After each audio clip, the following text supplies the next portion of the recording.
So what causes bipolar disorder? Well, we don't know. There's just a lot of ideas, a lot of speculation, a lot of factors in somebody's life. You know, it could be a personal trauma. It could be using drugs around that personal trauma. It could be a devastating relationship, loss. You know, you could go through massive life changes. You know, you're moving, you're going through adolescence, you know, you have like a huge, you know, social adjustments that are going on in your life. It could be genetic, it could be DNA. You could feel a difference in your mind and in your soul. I mean, there are so many factors.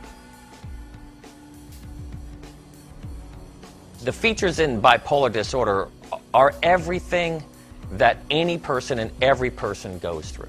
Anywhere from great creative, you know, just stream of thinking, you know, ideas where you're feeling, you know, ambitious and artistic, and, you know, you're inspirational and you have massive amount of energy. You don't really care about sleeping. You sleep 2 hours, you get up, you are ready to move.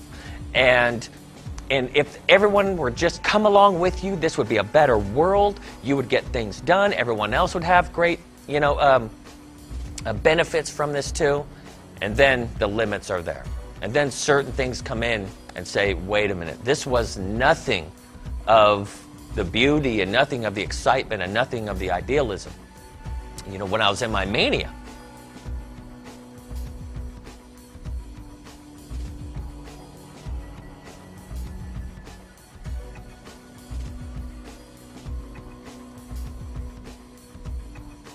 then you go from a place of seeing yourself in a grand picture to really seeing yourself in a self-hatred, loathing point of view. And this primarily really becomes the bigger part of the bipolar, is the depression. The depression is the main feature that's in it. A lot of the self-hatred, you know, because the same process of that racetrack thinking, you know, your thoughts are moving at a very fast racetrack when you're in the mania. Well, it works against you when you're in the depression. You're locked into a cycle of thinking, and the same kind of racetrack thinking, the same kind of cyclical thoughts that come in are now beating you up. And they're your tormentors, and you can't seem to escape, you know, that self-hatred and self-loathing and the kind of punishment that you put yourself through, and you're starting to believe that because that's more real and that stays longer. And then your health and your diet, you know, are a factor, and the fact that you quit your job and you sabotage your relationships, and so you have a lot of alienation and isolation and lack of money, and you know, that feels more real to you. So the people that are involved in the caregiving, you know, loved ones, family, relationships, when this person is going through the onset of the bipolar disorder, it could be very scary for the person going through it, of course, and the people that are associated with them in their life, because it looks like, well, they're losing their mind. And they don't know who they are. They don't really believe in any of the relationships around them are for their best interest. They do erratic things, and they can sabotage their finances, and they can, you know, throw themselves into these very reckless relationships that are obvious to everybody that's around, you know, that this is a very destructive thing. It scares you, you know, and it bothers you, and you want to see the quality of their life get better. You don't want to see everything that they do sabotaged by their own fears or by their own mania. And so it becomes a crisis for that person especially, but also not to forget about the people that care and have these relationships with the person that's going through this. There are things to do that will be effective and exciting when you start seeing the results.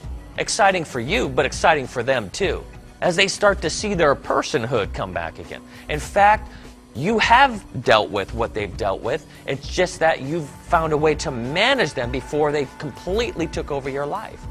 You have learned great life skills. Now, how do you transfer them? And that is exactly what this seminar is designed to do.